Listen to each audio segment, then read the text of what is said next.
नमस्कार दोस्तों, आज हम आपको बताने वाले हैं कि अपने मन को वश में कैसे किया जाता है। आज की कहानी है एक भिक्षु की। भिक्षु वह होता है जो सब कुछ त्याग देता है और एक चीज को अपना लक्ष्य बना लेता है। किसी व्यक्ति के भिक्षु बनने के पीछे एक बड़ी वजह होती है। कोई भी भिक्षु ऐसे ही नहीं बन जाता। उस व्यक्ति के भिक्षु बनने के पीछे भी एक बड़ी वजह थी।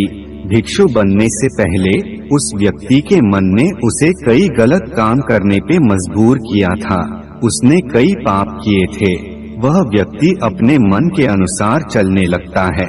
उस व्यक्ति के मन ने उसे अपना गुलाम बना रखा था और वह अपने मन का दास था। जीवन में हर सुख और संपदा प्राप्त करने के बाद भी उस आदमी के दिल में बहुत दर्द था और यह मानसिक भय ही उसे एक भिक्षु बना देती है। भिक्षु बनने के बाद व्यक्ति सांसारिक पीड़ा से मुक्त हो जाता है, जंगल में रहने जाता है, अलग अलग प्रकार की ध्यान और अभ्यास करता है, भिक्षा से भिख मांग कर खाना खाता है और फिर अकेलापन और शांति से ध्यान करता है। लेकिन फिर भी उस व्यक्ति का मन शांत नहीं है। वह बेचैन और परेशान होकर रहता है।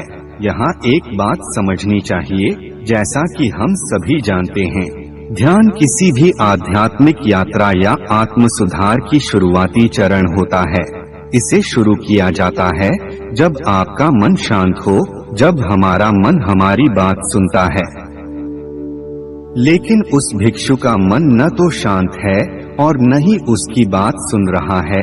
उस भिक्षु के मन में एक बात बैठ गई थी कि मन को नियंत्रित करना असंभव है। लेकिन फिर एक दिन उस भिक्षु एक व्यक्ति से मिलता है जो न तो भिक्षु है और न ही एक बुद्धिमान व्यक्ति है। वह एक साधारण सा चरवाहा था जो भेड़ बकरियों को चराता था।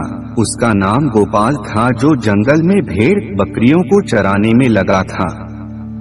गोपाल उससे पूछता है, क्या मैं आपकी मदद कर सकता हूँ? आप बहुत चिंतित दिख रहे हैं। पिछले कई दिनों से देख रहा हूँ कि आप बहुत बेचैन हैं। अगर आप चाहें तो मैं आपकी मदद कर सकता हूँ। भिक्षु ने गोपाल की बात सुनते ही हंसते हुए कहा, भला तुम मेरी मदद कैसे कर सकते हो? तुम संसारी हो और तुम मोह माया और संसार से जुड़े हुए हो। मैंने सब कुछ छोड़ दिया और जंगल में आया, फिर भी मेरा मन मेरे वश में नहीं है। गोपाल कहता है कि हाँ, मैं तुम्हें सिखा सकता हूँ, मुझे अपने मन को वश में करना आता है। चरवाहा कहता है, मन को वश में करने के लिए सभी वस्तुओं का त्याग करने की आवश्यकता नहीं है, ना ही जंगल में आकर रहने की जरूरत है। मन को वश में करने के लिए बस एक चीज को छोड़ना सबसे जरूरी है। भिक्षु उस चरवाहे से पूछता है, वह एक चीज क्या है? चरवाहा कहता है, वह एक चीज है गलत जानकारी। आज तक हमारे भीतर जो भी जानकारी गई है, उसी ने हमारे मस्तिष्क और मन का निर्माण किया है। सन्यासी उस चरवाहे से पूछता है, परंतु वह कैसे? चरवाहा समझाते हुए कहता है, मान लो तुमने आज तक अपने जीवन में सेब का फल ही नहीं खाया है, तुम्हें सेब के स्वाद के बारे में कुछ भी नहीं पता, तो क्या तुम्हारा मन कभी सेब खाने को कर सकता है? नहीं ना। इसीलिए हमारे मन का निर्माण जानकारी से होता है। सन्यासी चरवाहे की बात से प्रभावित हो जाता है और कहता है, क्या तुम मुझे थोड़ा और विस्तार में बता सकते हो?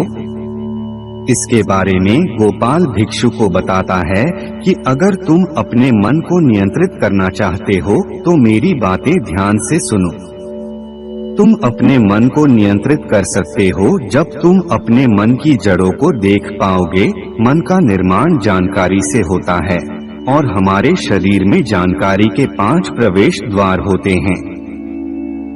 पहला, आँख अपनी आँखों से जो कुछ भी देखते हैं, अच्छा या बुरा, वह सब हमारे मन की याददाश्त में इकट्ठा होता रहता है। दूसरा, कान, जो कुछ भी हम अपने कानों से सुनते हैं, हमारे मन में वैसे ही बीज के रूप में बोया जाता है।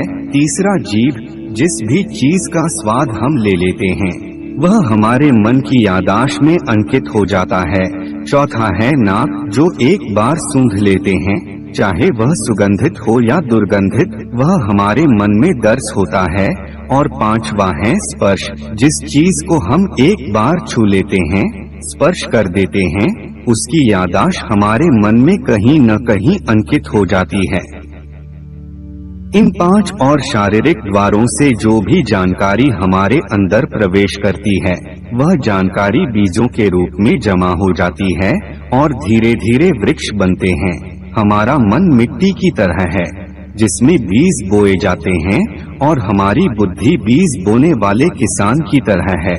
अगर हमारी बुद्धि गलत जानकारी के बीजों को सही जानकारी के बीज समझकर बो देगी और भविष्य में जब वह बीज वृक्ष बनेगा तो भविष्य में वह पेड़ खराब फल देगा। हमारा मन एक उन्नति के काबिल किसी खेती की तरह है जिसमें हम जो भी बीज बोते हैं वह हमारे अंदर उग जाते हैं। जैसे कि एक किसान ध्यान से सही बीज चुनकर उगाता है ताकि उसकी फसल भरपूर और फलदार हो, हमें भी अपने मन को सच्चे और सकारात्मक विचारों से सजाने की जरूरत होती है।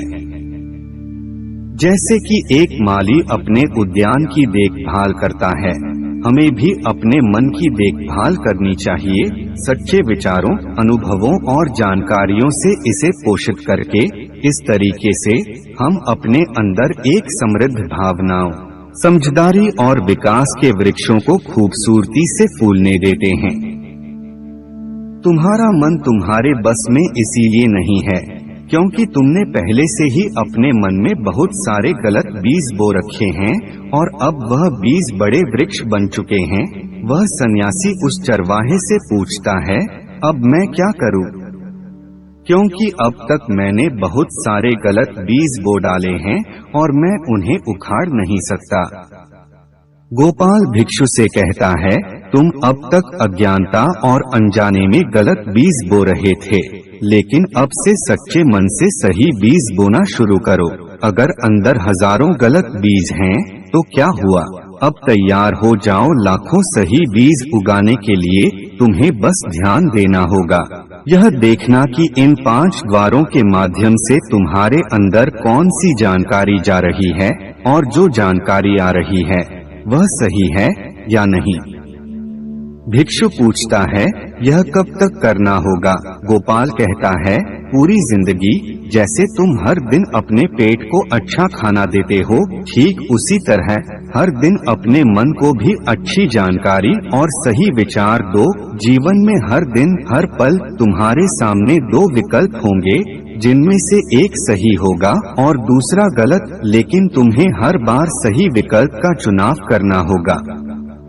हमेशा याद रखना, सही चुनाव करने से तुम्हें अंदर दुख हो सकता है, तुम्हें तकलीफ भी हो सकती है, लेकिन वह तकलीफ कुछ समय के लिए ही होगी। तो चाहे अंदर तुम्हारे कितना भी दर्द हो, तुम्हें हर बार सही विकल्प का चुनाव करना होगा। जितनी बार तुम सही चुनते हो, उतने ही अधिक सही बीज तुम्हारे अंदर बोए जाएंगे और जिस दिन तुम्हारे अंदर सही बीजों की संख्या गलत बीजों की संख्या से अधिक हो जाएगी, उस दिन तुम्हारा मन तुम्हारे नियंत्रण में होगा। लेकिन उस दिन के लिए तुम्हें आज से ही अपने प्रयास को जारी रखना होगा। भिक्षु गोपाल के बातों को समझ जाता है।